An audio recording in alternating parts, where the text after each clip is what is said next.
Good morning friends. आज मैं आपके लिए ऑप्टिक्स का एक बहुत ही इम्पोर्टेंट टॉपिक लेके आया हूं दोस्तों।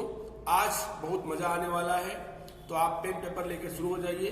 JEE के सभी बच्चे, नीट के और स्टेट बोर्ड CBSE के सभी बच्चे अच्छी तरह से सीखेंगे।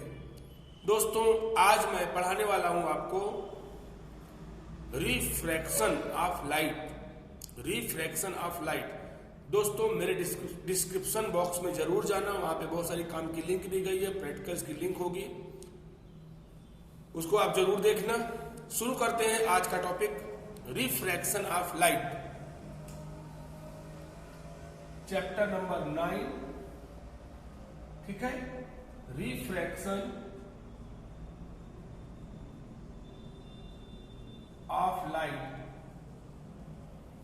रिफ्रैक्शन ऑफ लाइट क्या होता है? What is refraction? पहले डेफिनेशन की बात कर लेते हैं। When a ray of light passes from one medium to another medium, when a ray of light passes through from one medium to another medium, it changes its direction. This is called refraction of light। तो दोस्तों मैंने definition लिखवाई आपको कि जब भी कोई ray of light एक मीडियम से दूसरे मीडियम में पास होती है तो वह अपनी डायरेक्शन चेंज कर देती है। This is called refraction of light. आइए इसको फिगर से समझते हैं। सपोज करो कि नीचे एक मीडियम रखा है, जैसे कि हमने वाटर लिया है और यहाँ पे एयर लिया है। सपोज करो कि यह जो सरफेस, ये जो लाइन है, यह लाइन वाटर और एयर को सेपरेट कर रही है और हमने एक नॉर्मल ड्रॉ कर दिया है। एक रे ऑफ लाइट यहाँ पे इंसिडेंट होगी तो दोस्तों क्या करेगी, जाना इसको सीधे था लेकिन ये मुड़ के जाएगी। इस एंगल को बोलेंगे I और इस एंगल को बोलेंगे R। I क्या है दोस्तों? एंगल ऑफ इंसिडेंस, और स्मॉल r क्या है? Angle of refraction. Angle of refraction. अब यहाँ पर हमने एयर लिया है, यहाँ पे वाटर लिया है, आपको ध्यान रखना है। तो एयर क्या होता है दोस्तों? रेयरर होता है, और वाटर क्या होता है? डेंसर होता है। तो दोस्तों यहाँ भी एक बहुत अच्छा रूल लग जाता है कि जब ray of light rarer medium से डेंसर मीडियम में जाएगी तब क्या होगा, और जब रे ऑफ लाइट डेंसर से रेयरर में जाएगी तब क्या होगा। ठीक है, तो इसके लिए दोस्तों रूल्स होता है, आप नोट कर लीजिए। When A ray of light passes from rarer medium in denser medium, it bends towards the normal। यानी जब रेयरर से डेंसर में जाएगी रे ऑफ लाइट तो वह नॉर्मल की तरफ झुक जाएगी। सेकेंड पॉइंट नोट कर लीजिए। When A ray of light passes from denser medium to rarer medium, it go away from the normal। यानी कि जब रे ऑफ लाइट डेंसर से रेयरर में जाएगी तो वह नॉर्मल से दूर हट जाएगी। आपको दोस्तों ये चीज नोट कर लेना है। तो सिंपली मैं इसको मैथमेटिकल ढंग से समझा रहा हूं कि जब रे ऑफ लाइट डेंसर से रेयरर में जाएगी तो डेंसर से रेयरर में जाएगी तो I क्या होगा? R से छोटा होगा। Angle of incidence less than R। Second point, when ray of light passes from rarer to denser, I is greater than R। I is greater than R। Rare से denser में जाएगी तो I बड़ा होगा, R छोटा होगा। ये mathematically आप इसको समझ सकते हैं दोस्तों। अब बात करते हैं लॉ ऑफ रिफ्रैक्शन की। किसकी बात करते हैं दोस्तों? लॉ ऑफ रिफ्रैक्शन की बात कर लेते हैं। लॉ ऑफ रिफ्रैक्शन क्या होता है? पहला रूल क्या है? इंसिडेंस रे, रिफ्रैक्टेड रे,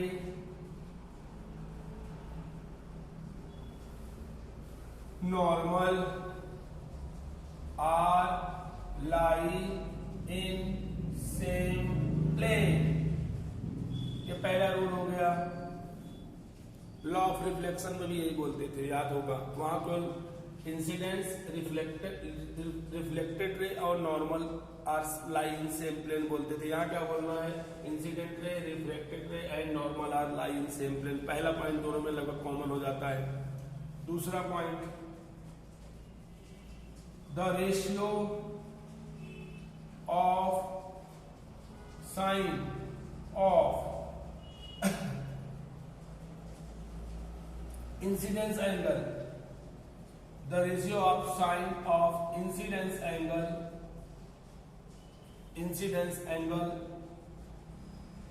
to sine of angle of refraction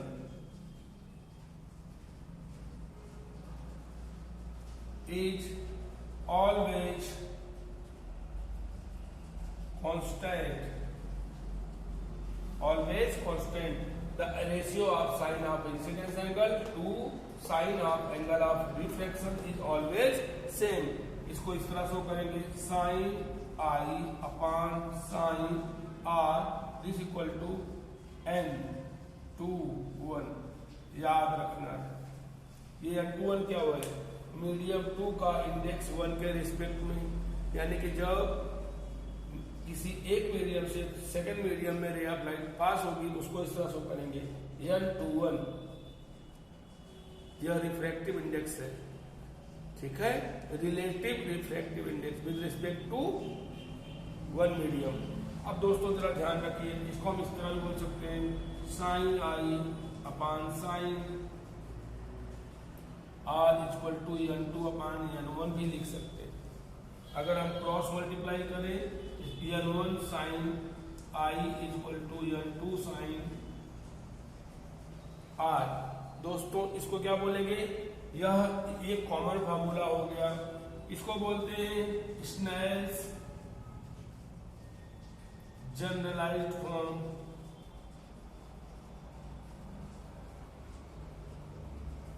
क्या बोलते हैं दोस्तों? Snell's generalized form n1 sine I equal to n2 sine R। तो याद रखना दोस्तों, जो सेकंड पॉइंट है इसको हम बोलते हैं स्नेल्स लॉ। क्या बोलते हैं? Snell's law. तो कॉमनली लॉ ऑफ रिफ्लेक्शन में सेकंड पॉइंट मेन है, उसको बोलते हैं स्नेल्स लॉ। स्नेल्स लॉ क्या है? Sine I upon sine R equal to n/1। दोस्तों ये हो गया लॉ ऑफ रिफ्लेक्शन की बात करते हैं। थोड़ी और बात कर रहे हैं, इंडेक्स की बात कर। सपोज करो दोस्तों कि एक मीडियम, दो मीडियम, तीन मीडियम, इस तरह से रे ऑफ लाइट जब इस तरह पास होगी, यहाँ पर अलग अलग एंगल्स बनेंगे, ठीक है। आपको समझना ये है, अगर ये θ1 है और ये θ2 है तो याद रखना θ2 ये होगा तो ये क्या होगा? θ2। और सपोज करो ये θ3 है तो ये क्या होगा? θ3। ये क्या होगा? θ4। अब मान लो कि यहाँ पे मीडियम का इंडेक्स n1 है, यहाँ पे n2 है, यहाँ पे n3 है, यहाँ पे n4 है। तो दोस्तों कैसे लिखेंगे? रूल बाय रूल आप समझ लीजिए। स्नेल्स जनरलाइज्ड फॉर्म कैसे लिखेंगे? स्नेल्स जनरलाइज्ड फॉर्म कैसे लिखेंगे? आप देख लीजिए, n1 sine θ1 equal to n2 sine θ2 equal to n3 sine θ3 this equal to n4 sine θ4। यानी आप इस तरह बहुत लंबी चेन लिख सकते हो और फर्स्ट को लास्ट के इक्वल कर सकते हो, सेकंड के लास्ट के इक्वल कर सकते हो, फर्स्ट को थर्ड के। तो ऐसे जब न्यूमेरिकल्स आते हैं ये करने में बड़ा मजा आता है। ये इक्वेशन हमको बहुत फायदा देता है। दूसरी बात करते हैं दोस्तों, n21 को मैंने बताया लिखते हैं n2 अपान n1। थोड़ा यहाँ करेक्शन कर लेते हैं, इसको ऐसे भी तो लिख सकते हैं 1/n लिख सकते हैं कि नहीं? बोलिए मैथ के हिसाब से, बोलो हाँ। अगर इसको लिख सकते हैं तो यहाँ क्या बन जाएगा? ये क्या बन गया? n/2। इट मीन्स क्या प्रूफ हुआ कि n/2 अगर हम लिख चलते हैं तो उसको 1/n/2 लिख सकते हैं। दूसरी थोड़ी और बात कर लेते हैं दोस्तों। सपोज करो हमको दिया हुआ है n/2 = n/2/n1। आपके दिमाग में आया मैं ऐसे करना चाहता हूँ, n3 से मल्टीप्लाई डिवाइड, इसको ऐसे लिख सकते हैं। आपको ध्यान रखना है n2/n3 लिख सकते हैं इंटू n3/n1 लिख सकते हैं। ये क्या बन जाएगा? n23 n31, यानी n21 को हमने इस तरह ब्रेक कर दिया, n21 = 2 3 3 1, यानी एक दूसरा तीसरा मीडियम हमने इसमें इंक्लूड कर दिया। तो एक फार्मूला बन गया न्यूमेरिकल में। इसका दोस्तों आप हमेशा यूज करना, ये बहुत जरूरी होता है। ठीक है, एमसीक्यू करने में आपको बहुत मदद करने वाला है। ठीक है दोस्तों, आगे बढ़ते हैं। लेटरल शिफ्ट की बात कर लेते हैं। ये लेटरल शिफ्ट क्या होता है? लेटरल शिफ्ट क्या होता है? सपोज करो किसी एक ग्लास स्लैब के अंदर से रे ऑफ लाइट पास हो रही है। तो जब रे ऑफ लाइट यहाँ पे नॉर्मल पे आएगी तो आपको मालूम है यहाँ अंदर तरफ बेंड हो जाएगी और यहाँ जाने पर फिर से दूर हट जाएगी। अब दोस्तों ध्यान ये रखना है कि जब रे ऑफ लाइट इंसिडेंट हुई आई एंगल से, यहाँ आर, तो यहाँ पे आपको आर मिलेगा। मान लो यहाँ पे इमर्जेंट एंगल ई मिलता है, समझने के लिए बता रहा हूँ आपको। तो दोस्तों रे ऑफ लाइट आर आई थी इधर से, तो आप देख सकते हैं कि जब ये रेयर मीडियम था और ये ग्लास है, यहाँ पे एयर आप सपोज कर सकते हो, एयर टू ग्लास की अगर हम बात करें तो रे ऑफ लाइट जब एयर से ग्लास में आएगी तो थोड़ा झुक जाएगी अंदर की तरफ, नॉर्मल तरफ, लेकिन जब वो ग्लास से बाहर निकलेगी देखो फिर से दूर हट रही है। अगर इस रेंज को मैं आगे बढ़ाऊं, देखो इस रेंज को P Q R S, तो आप देखिए मैं P Q को आगे बढ़ा रहा हूँ। मान लो एक ग्लास नहीं आया होता, रास्ते में ग्लास नहीं आता तो क्या होता दोस्तों? ये रे ऑफ लाइट ऐसे निकल जाती। तो यहाँ फर्क कितना हुआ आप देख सकते हैं। यहाँ फर्क कितना हुआ, कितना डिफरेंस आया। सपोज करो ये जितना डिस्टेंस का डिफरेंस आया, तो हमने क्या देखा? पी क्यू आर एस अलग है और पी क्यू को जाना इधर एस से था। तो जो ये डिस्टेंस मिली उसको बोलते हैं डिस्प्लेसमेंट, यानी रे ऑफ लाइट डिस्प्लेस हो जाती है। कुछ डिस्टेंस डिस्प्लेस हो जाएगी। कब? जब रेयरर से डेंसर में आएगी, डेंसर से फिर से बाहर रेयरर में जाएगी तो वह थोड़ा डिस्प्लेस होके बाहर निकलेगी। उसी डिस्प्लेसमेंट को क्या बोलते हैं? Lateral shift. क्या बोलते हैं दोस्तों? Lateral shift. आपको बहुत खास ध्यान रखना है, ये लेटरल शिफ्ट बहुत इंपॉर्टेंट चीज है। ठीक है, लेटरल शिफ्ट का फार्मूला होता है, मैं दो फार्मूला आपको लिखवा दे रहा हूं दोस्तों। लेटरल शिफ्ट का फार्मूला दोस्तों पहले नोट कर लीजिए। x = लिखना है आपको t sin i माइनस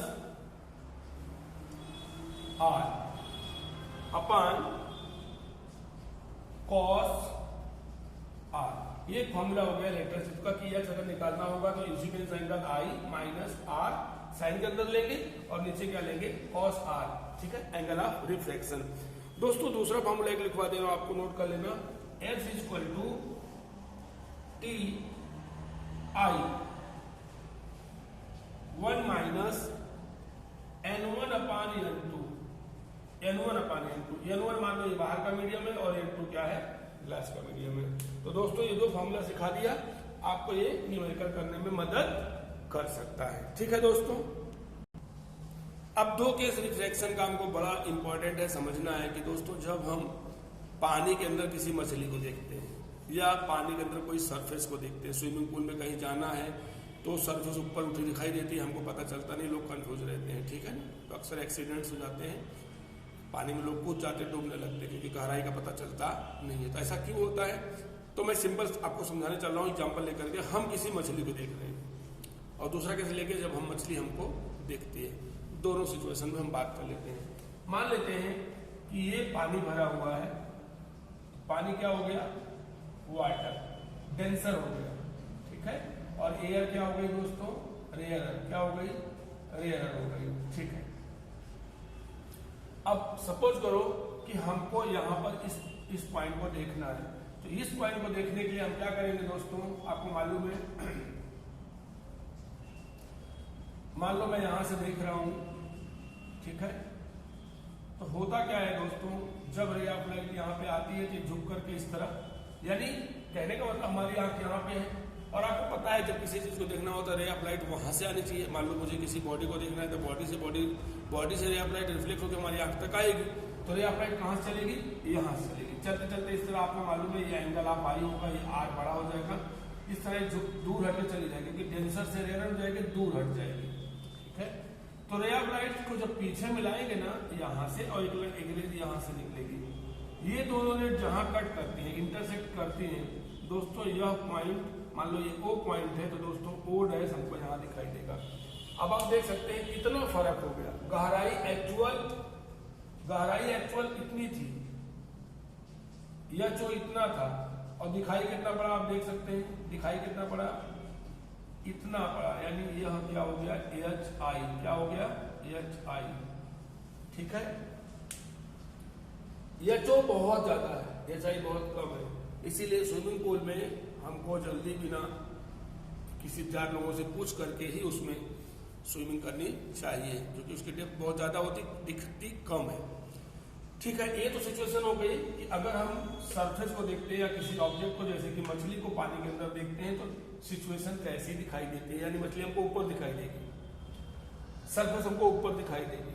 आप टेबल पे भी रख के देख सकते हैं, ग्लास रख दो, नीचे पिन या कुछ कोई लाइन ड्रॉ कर दो, पेपर के ऊपर ग्लास रख दो, वो लाइंस उठी हुई दिखाई देगी। तो ये क्यों होता है दोस्तों, रिफ्रैक्शन की वजह से होता है। किसकी वजह से होता है, रिफ्रैक्शन की वजह से।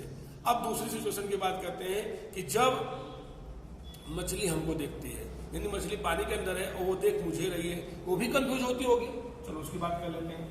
तो यहां पर सिचुएशन ऐसी है, मान लो पानी भरा हुआ है, ठीक है, और हमारी आंख यहाँ पे है, मछली हमको यहाँ से देख रही है, तो रे ऑफ लाइट जब यहाँ से आएगी दोस्तों तो झुक करके इस तरह यहाँ चली जाएगी, यानी एंगल ऑफ आई ये हो गया और आर ये हो गया। समझना बात को, क्योंकि रे ऑफ लाइट यहाँ से चलेगी तो हमको फिल्म को देख पाएगी।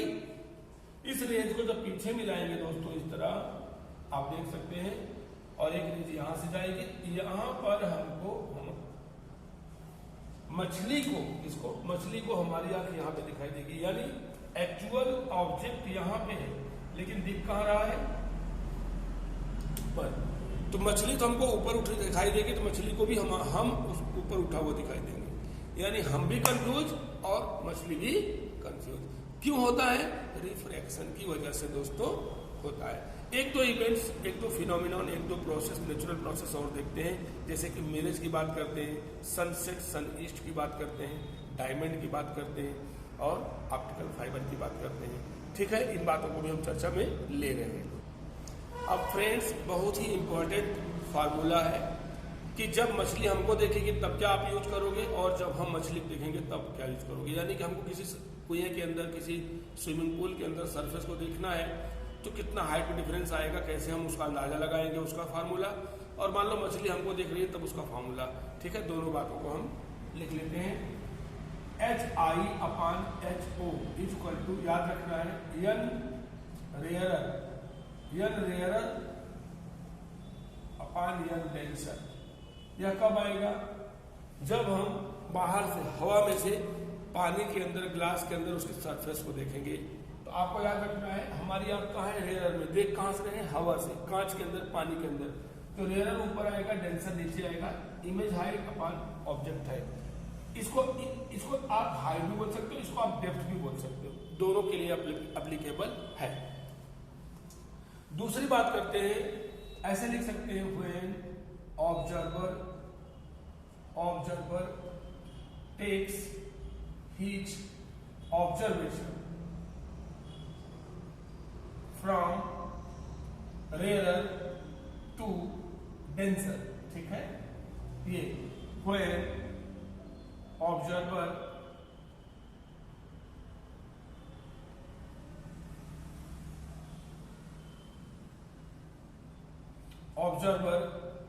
takes his observation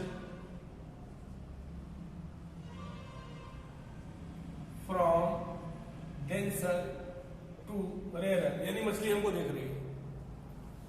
HI/HO equal to N denser upon N rarer. दोस्तों ये बहुत ही काम का फार्मूला है, आप नोट करेंगे आपको काम आएगा, ठीक है। दोनों फार्मूला आप नोट कर लीजिए। अब बात करते हैं दोस्तों टोटल इंटरनल रिफ्लेक्शन की। किसकी बात करेंगे दोस्तों? टोटल इंटरनल रिफ्लेक्शन की बात करेंगे। Total internal reflection, total internal reflection. Suppose करो कि एक ग्लास है, ग्लास स्लैब है, यहां पर कोई ऑब्जेक्ट, ठीक है, और बाहर हवा है, बाहर क्या है? एयर, अंदर क्या है? ग्लास, आपको मालूम है। इसका इंडेक्स मैंने N2 को 1, N2 को हमने N लिया है और बाहर N1 को हमने 1 लिया है, क्योंकि आपको पता है हवा के लिए क्या होता है? 1, समझने के लिए। ग्लास टू एयर, तो दोस्तों जो रे ऑफ लाइट सीधे आएगी वो तो सीधे निकल जाएगी, जीरो एंगल से इंसिडेंट होगी तो जीरो एंगल से रिफ्लेक्ट हो जाएगी। सवाल यहां पे आता है, इसको हम लेते हैं O1 पॉइंट, O1। सपोज करो यहां पे रे ऑफ लाइट इंसिडेंट हुई, ठीक है, ये आई एंगल है, तो रे ऑफ लाइट इस तरह क्या होगी? रिफ्लेक्ट हो जाएगी, थोड़ा पार्ट यहाँ पे रिफ्लेक्ट भी होगा। बार बार आपको ध्यान रखना है, जब रिफ्लेक्शन होता है तो साथ में थोड़ा रिफ्लेक्शन भी लेके चलना है। चलो दूसरी बात करते हैं। मान लो रे ऑफ लाइट यहाँ पे इंसिडेंट हुई, इस एंगल को नाम दिया मैंने आई डैश, तो थोड़ा सा ये एंगल क्या हो जाएगा? और बड़ा हो जाएगा, आप देख रहे हैं। अब सिचुएशन आती है कि जब रे ऑफ लाइट, इसको O लिया, इसको O2 लिया, O1, O2, O3 तक की बात मैंने कर लिया। अब जब बात आएगी O4 की, आप देख सकते हैं रे ऑफ लाइट जब यहाँ इंसिडेंट होगी तो यह ज्यादा ही झुक जाएगी और यहाँ 90 बना करके इस तरह सरफेस से, एयर और ग्लास की सरफेस से पास होगी, यानी एंगल ऑफ रिफ्लेक्शन कितना होगा दोस्तों? 90 डिग्री का होगा। उस सिचुएशन में इस एंगल ऑफ इंसिडेंस को नाम देते हैं क्रिटिकल एंगल, और इस रे को बोलते हैं क्रिटिकल रे। क्या बोलते हैं दोस्तों? क्रिटिकल रे। आपको ध्यान रखना है, ये O पॉइंट है, O1, O2, O3, O4 तक इतना हो गया, यानी कहने का मतलब क्या हुआ कि एक ऐसा एंगल मिला इंसिडेंस जिसके लिए एंगल ऑफ रिफ्रैक्शन कितना हो गया? 90 हो गया दोस्तों। तो यहां पर अगर 90 हो गया, अब आप अगर एंगल ऑफ इंसिडेंस और बढ़ाओगे, अब आप देख सकते हो रे ऑफ लाइट सीधे आकर के उसी मीडियम में वापस चली जाएगी।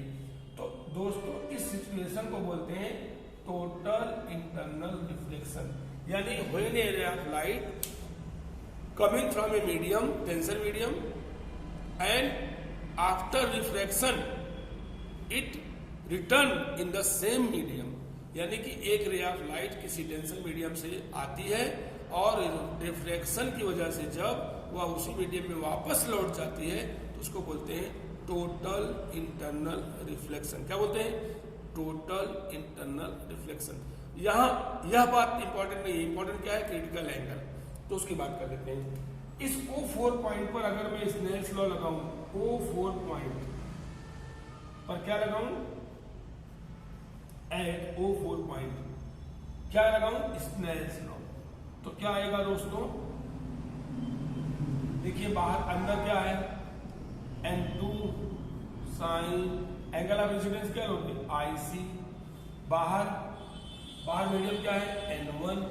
एंगल क्या लोगे? यहाँ O4 की बात कर रहा हूं तो 90 साइन 90, और आपको मालूम है N1 हमने 1 लिया है, साइन 90 क्या होगा? 1 होगा।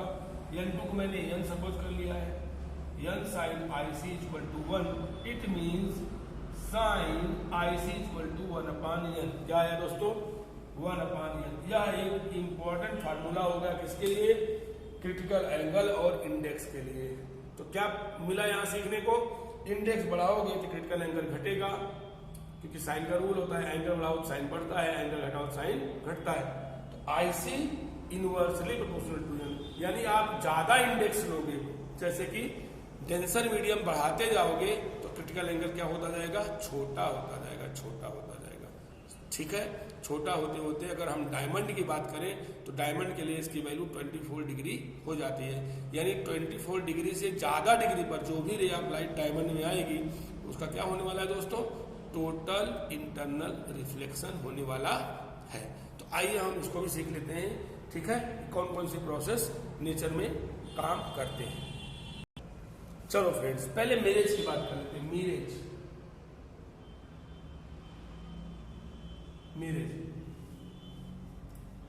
ठीक है, मिराज या मिरेज जो भी बोल सकते हैं आप। सपोज करो कि यहां पर कोई ट्री है, एक ट्री यहां पे है, मैं यहां खड़ा हूं, मेरी आंख यहां पे है। तो दोस्तों होना क्या चाहिए था, इस तरह से रे ऑफ लाइट जमीन पर आती है, जमीन से आने के बाद यहाँ हमारी आंख तक आती है, ठीक है। ऐसा हो सकता है या ऐसा भी हो सकता था कि रे ऑफ लाइट सीधे हमारी आंख तक आती। लेकिन एक्चुअल दोस्तों यह प्रोसेस कब होगा, नॉर्मल टेम्परेचर पर होता है। लेकिन जब समर सीजन आता है, गर्मी आती है, और खास करके रेगिस्तान में, डेजर्ट के अंदर रेत यानी कि सैंड यानी कि बालू जब गर्म हो जाती है तो होता क्या है, उसके पास की हवा की लेयर्स जो होती है वो भी क्या होती है, वार्म हो जाती है, हॉट हो जाती है, गर्म हो जाती है। तो गर्म होने से क्या होता है, नीचे की हवा जो है वह ऊपर चली जाती है, नीचे की लेयर्स रेयरर हो जाएगी और ऊपर की लेयर्स क्या हो जाएगी, डेंसर हो जाएगी। एक चीज क्लियर हो गया, यानी रे ऑफ लाइट क्या होगी, इस तरह से जब चलेगी दोस्तों तो क्या करेगी, डेंसर टू रेयरर यानी दूर हटेगी, डेंसर टू रेयरर दूर हटेगी, डेंसर टू रेयरर दूर हटेगी, यानी इस तरह बार बार एंगल ऑफ रिफ्लेक्शन बढ़ता जाता है, ठीक है। तो ऐसा करते करते होता क्या है, अगर हम बात करें, सिचुएशन ऐसी आती है यहाँ पे गर्मी के मौसम में कि रे ऑफ लाइट हमारी आंख तक क्या होती है, इस तरह से चल करके बराबर झुकते हुए हमारी आंख तक आती है, इस तरह, ठीक है ना। इस तरह से जब लौट जाएगी अपने उसी मीडियम में, यानी हुआ क्या, रे ऑफ लाइट जिस लेयर से आई थी उसी लेयर में वापस लौट जाएगी।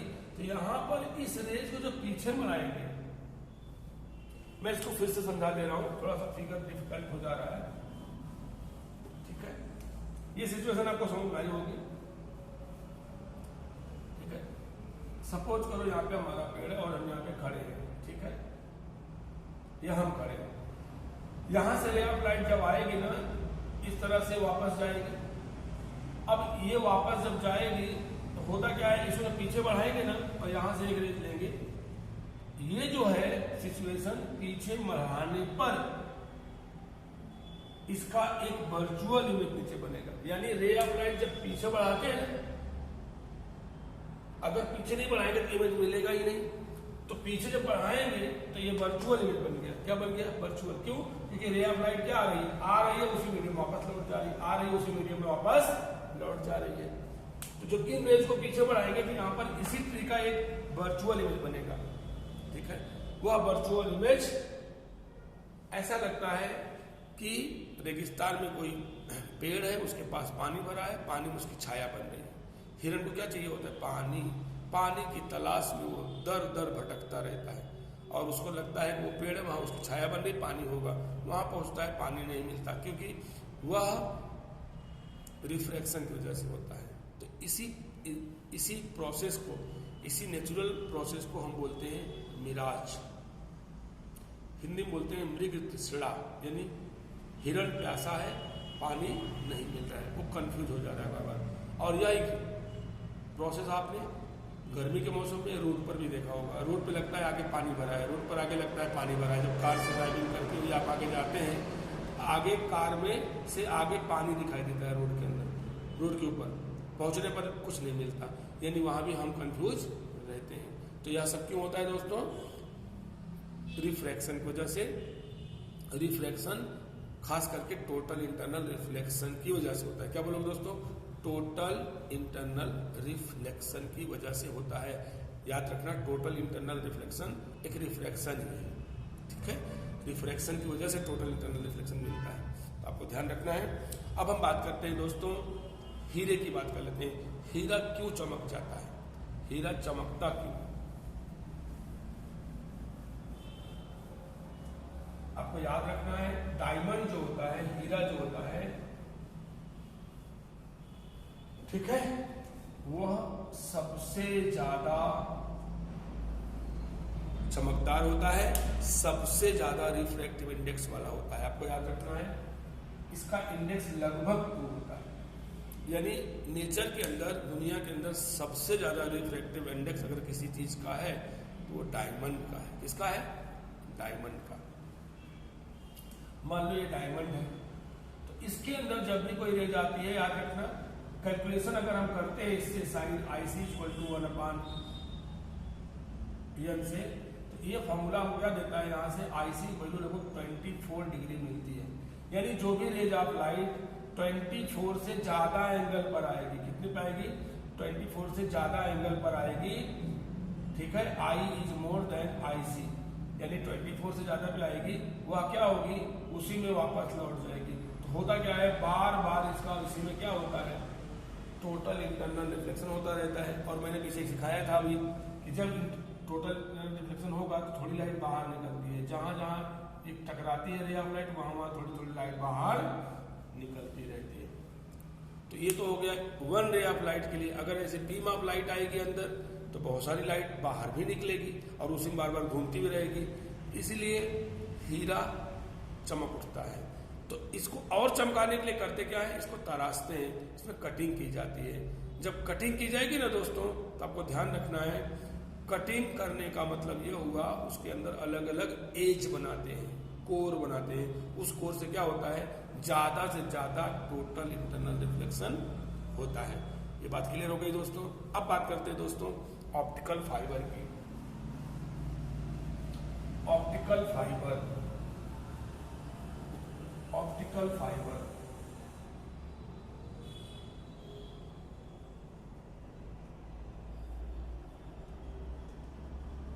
ठीक है। ऑप्टिकल फाइबर का मतलब कांच का रेशा, कांच का तार, याद रखना सीधी भाषा में कांच का तार। यानी आपने केबल के अंदर देखा होगा तांबे का तार, एल्युमिनियम का तार के अंदर सिग्नल को भेजते हैं, आपने सुना होगा, केबल हमारे घर में भी आता है।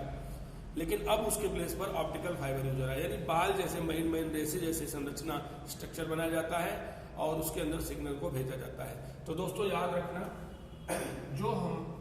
जो हमारा इलेक्ट्रॉनिक सिस्टम होता है वह सिग्नल को, यानी हमारी आवाज को, हमारी फोटो को, हमारे वीडियो को क्या करता है, इलेक्ट्रिकल सिग्नल में